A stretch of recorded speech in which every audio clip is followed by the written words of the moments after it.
Hi everyone, my name is Alexandra and we're finally at the end of the semester. I'm sure we're all excited about the summer and I'm really excited about this video actually because this is the class I've learned most from and it has been a really exciting class as well throughout the whole semester. So let's keep rolling. Okay, I will start with baseball analysis. So the movement of baseball throw, it's a single-handed throw of a ball where the object is thrown above the shoulder. The overhand throw is a complex motor skill that involves the entire body in a series of linked movements, starting from the legs, progressing up through the pelvis, trunk, and culminating in a ballistic motion in the arm that propels a projectile forward. The phases of an overhead throw consist of a wind up, stride, cocking, acceleration, deceleration, and follow through phase. So when we see a pitcher throwing the ball and we see the whole movement, we actually we can see that the most usage is from the upper body, from the trunk, and which muscles are used throwing a baseball are deltoids, triceps, latissimus dorsi, abdominal muscles, especially for that rotation, hips and gluteus.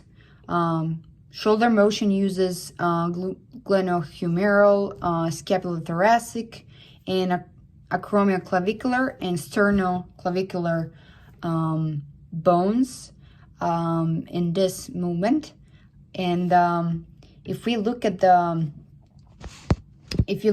stand, I will actually show phases of my motion. Okay, as we can see, looking at my pictures, the way I did the movement of baseball throw, this is some kind of like proper stance at the beginning of the movement. My feet are like in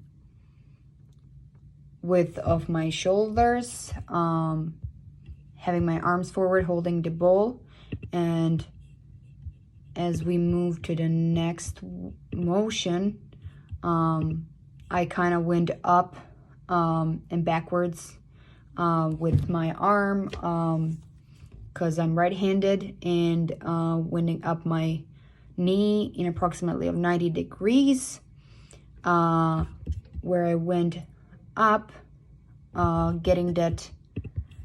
preparing for that acceleration. And when we can see on the next motion, I release that knee down so I have stability, and I can pick up the force from the ground, and leaning with my body forward, having my elbow in 90 degrees, but my angle of my, as you can see, my angle of my forearm, it's more like a 45 degrees, getting ready to release that force forward. And as we can move to the next picture, there's that release and arm extension, leaning forward and putting all my force and weight forward, giving power to that ball. And completely, once you're finishing the motion, you completely follow through by rotating your shoulder, your throwing shoulder, from your throwing hand, I apologize, on the opposite, leaning towards the opposite leg. Okay, long jump is something I'm definitely familiar with, and my country actually has a representative in the world, and she's #1 ranked. She's very good. She's the best. And I will actually upload her video as well in my analysis to see how it should be perfectly done properly with the proper technique. She's a beast. But as we are evaluating this movement, the jumping movement, and long jump is much the same as sprinting, and also involves the hip, knee, and ankle. While the lower half of the body seems to generate the movement in long jump, the upper body is also important and utilized, and there are 4 phases of the long jump: approach, takeoff, flight, and landing. And long jumpers need to work their hamstrings, absolutely, thighs, back, abs, hips, and gluteus for a powerful long jump. I'm not an expert, but in my opinion, in every sport, whole body definitely should be built up. But as I said, for certain movements, some body parts are usually built up more than the others.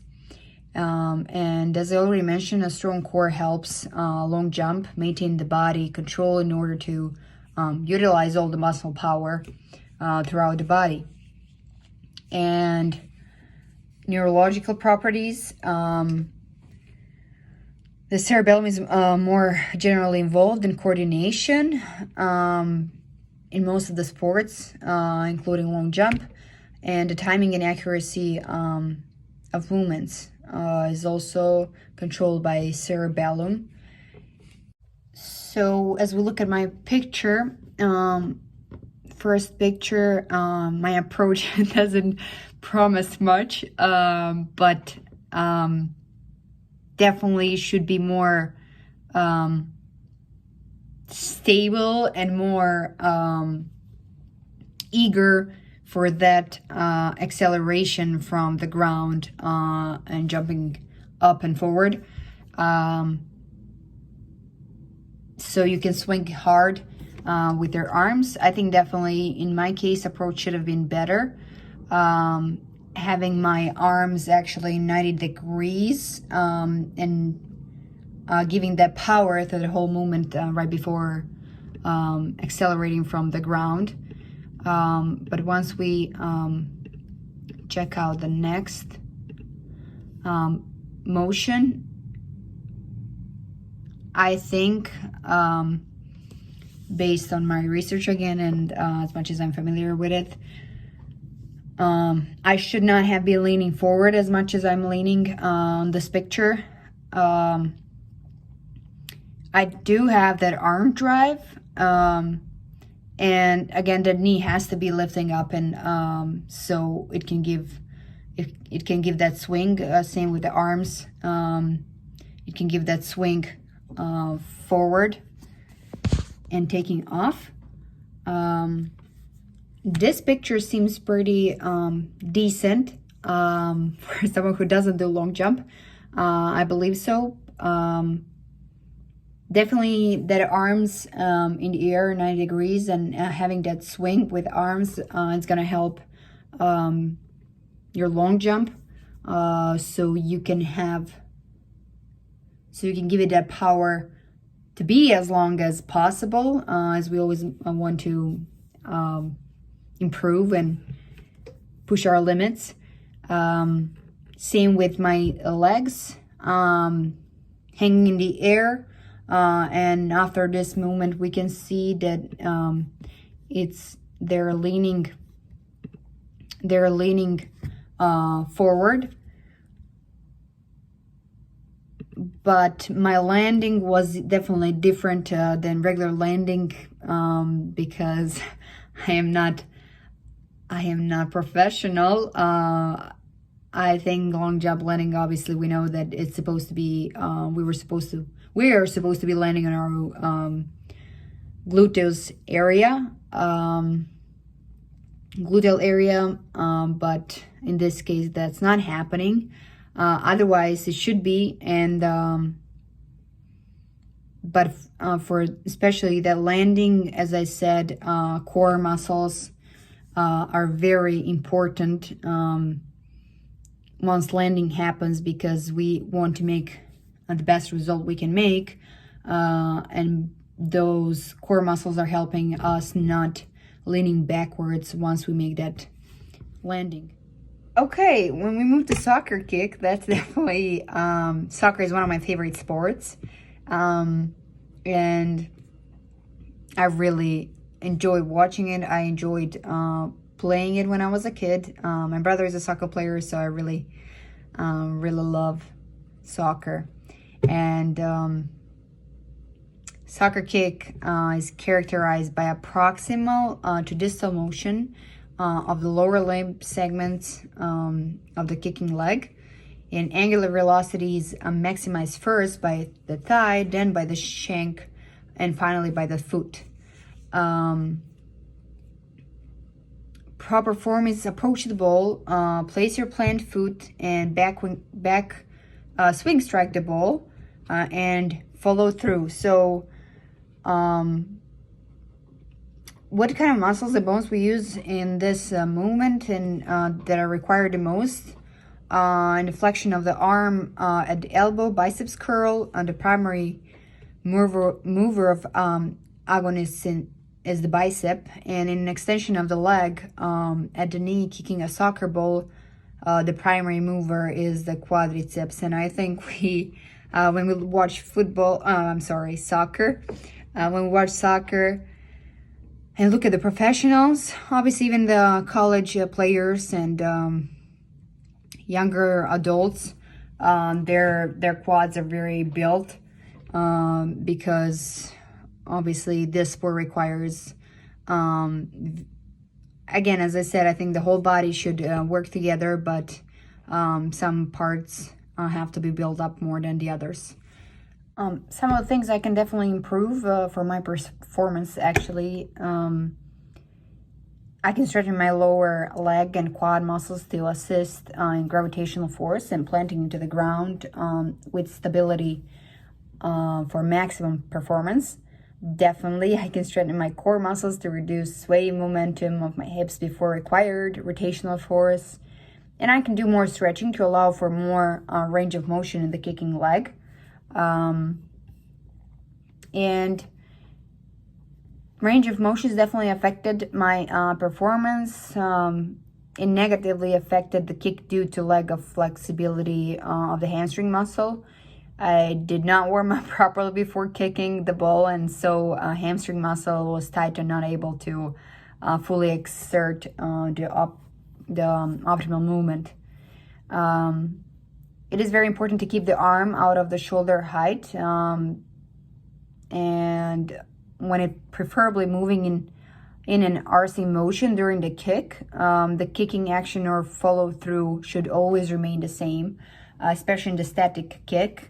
And we should encourage players to reduce the power in the leg swing during the kick to wipe off distance.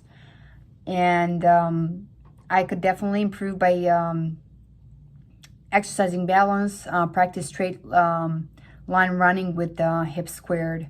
I definitely believe that those are one of the things that would absolutely help in this movement. Sprint. I'm sure we all do sprints for majority of the sports. They definitely help us improving our acceleration and power, endurance as well. But my sprint, I would say I didn't perform well.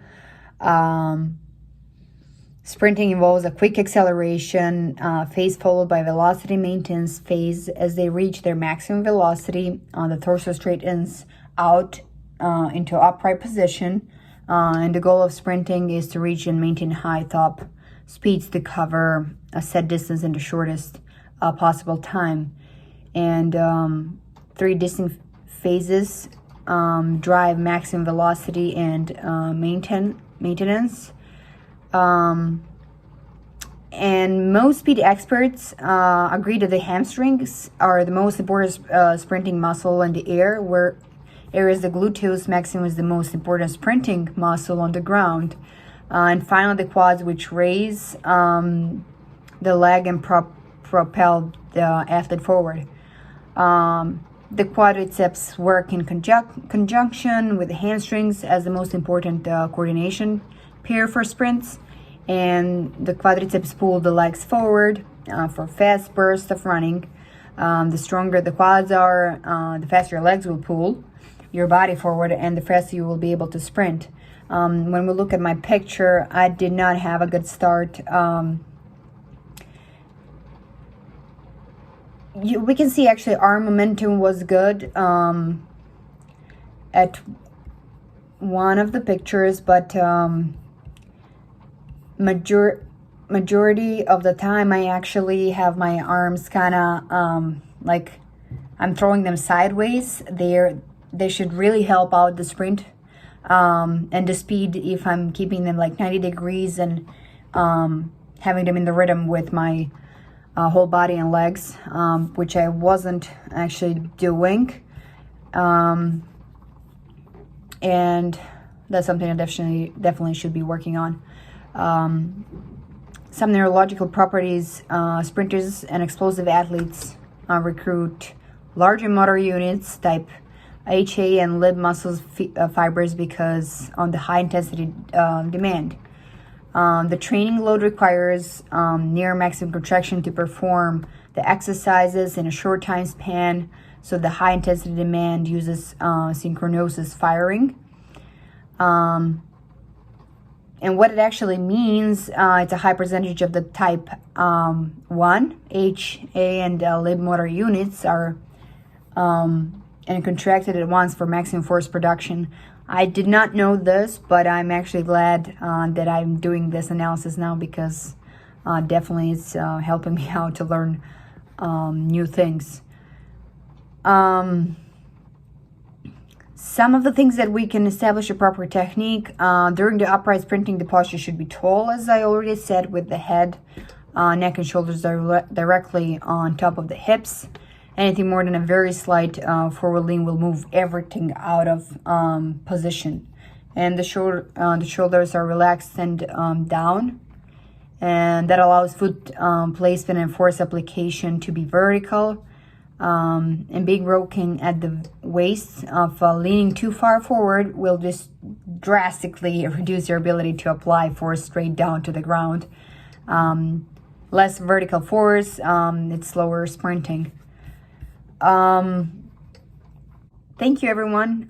Whoever listened to my video, I hope you learned something new from it that will help you improving your movements and your athletic performance. I hope it was understanding. And I also want to thank Dr. Gonzalez for making labs fun, along with learning a lot from them. I consider this class the most important class in our major. So I really appreciate your teachings and your help. Thank you once again, and hopefully you all have a great and productive summer.